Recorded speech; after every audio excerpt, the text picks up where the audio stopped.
Hero War MM ကိုအပိကြည့်ရှုကြတဲ့ပရိသတ်ကြီးတို့ရေအားလုံးပဲ Happy New Year ပါခင်ဗျာနှစ်သက်မှာကျမချမ်းသာလွန်ရည်ဆန္ဒနဲ့ပြည့်ဝပြီးတစ်နှစ်ပတ်လုံးပျော်ရွှင်ကြပါစေလို့ဆုတောင်းပေးပါတယ်ဒီနေ့ကျွန်တော်တင်ဆက်ပေးမှာကတော့ Rava လူသား Luffy ကကပ်ပြတ်ဒိုင်းကိုယူပြီး Iron Man Spidey တို့ကိုဘယ်လိုမြက်ခွက်ပြောင်းပြီးဝင်တော်သွားမလဲဆိုတာဆုံးဖြတ်ကြည့်ပြီးရင်မိုးပျော်ရွှင်နိုင်ကြပါစေလိုအပ်ချက်တွေကိုစူးစမ်းသွားပါမယ်ခင်ဗျာအပိကြည့်ရှုပြီး support ပေးကြပါဦး Luffy မင်းကတိုင်းကိုဘာလုပ်နေတာလဲကွာအဲ့ဒါ Vibranium လေးကွာတားကစ်စုမဟုတ်ဘူးကွာ Luffy မင်းသေဖို့တာပြင်ပြီတော့ ကပ်ပြာငါကင်ထားတဲ့အသားကင်လေးကိုလာစားပါအောင်ကွာ မစားနိုင်ဘူး Luffy ငါမင်းကိုတော်တော်ဒေါသထွက်နေရနော်ယူရမှာငါဒေါသမထွက်ချင်ဘူးကွာအဲ့တော့ Luffy မင်းဒါဘာလုပ်နေတာလဲကွာငါ Vibranium နဲ့လောက်ထားတဲ့ဒိုင်းကိုပြန်ပေးစမ်း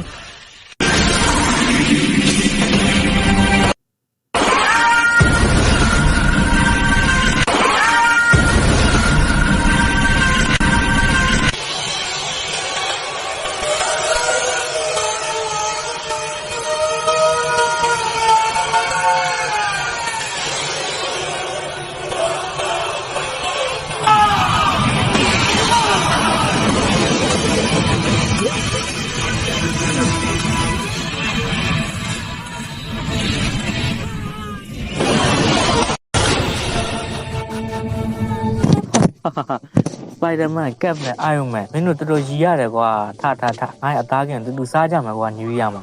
Luffy မင်းရဲ့တားကင်ကတော်တော်အရသာရှိတာပဲကွာ အေးပါမင်းတို့နဲ့မှ New Year ကပူထူးကြသွားတာ Happy New Year ပါအားလုံးပဲ Hero War အမှန်ပရိသတ်ကြီးလဲစိတ်တက်လူတက်နဲ့ပျော်ရွှင်စရာ New Year ဖြစ်ပါစေလို့ဆုတောင်းပေးလိုက်ပါတယ်ခင်ဗျာအခုလိုဇလန်းလေးတွေကိုကြိုက်ရင် Subscribe လုပ်ထားဖို့မမေ့နဲ့အောင်နော်တတာဗီဒီယိုကိုအဆုံးထိကြည့်ရှုပေးတဲ့ပရိသတ်တဦးတယောက်ချင်းစီကိုအထူးပဲကျေးဇူးတင်ရှိပါတယ် Like and Subscribe လေးလုပ်ပေးပြီး comment မှာမိမိရဲ့ထင်မြင်ချက်လေးတွေရေးသွားပေးကြပါအောင်နော်